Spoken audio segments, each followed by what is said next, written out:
విష్ణుచిత్తుల వారు గోదాదేవికి భక్తి అనే వెలకట్టలేని వారసత్వ సంపదను ఇచ్చారు.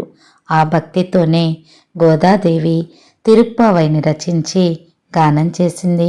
మంచి అలవాట్లతో జీవించమని, భగవంతుని ఆరాధించమని, తోటివారికి సాయపడమని ఈ పాసురాలు తెలుపుతాయి.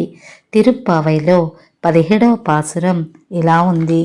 అంబరమే తన్నీరే సోరే அறம் செய்யும் எம்பெருவான் நந்த கோபாலா எளிந்திராய் கொம்பனார்க்கெல்லம் கொழுந்தே குலவிளக்கே எம்பெருமாட்டி யசோதாய் அறிவுராய் அம்பரமோடறுத்து ஓங்கியுலகளந்தா உம்பர் கோமானே உறங்காது எளிந்திராய் செம்பொற்களலடிச் செல்வா பலதேவா ఒంబియం నీయం ఉరంగు ఏలోరెంబవాయ్.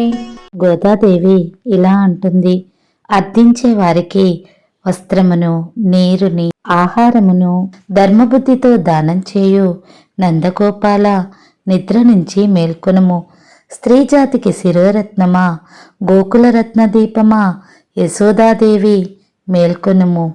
విశ్వరూపధారివై విశ్వంనొక్క పాదంతో కొలిచిన దేవాదిదేవ మేల్కొనుము.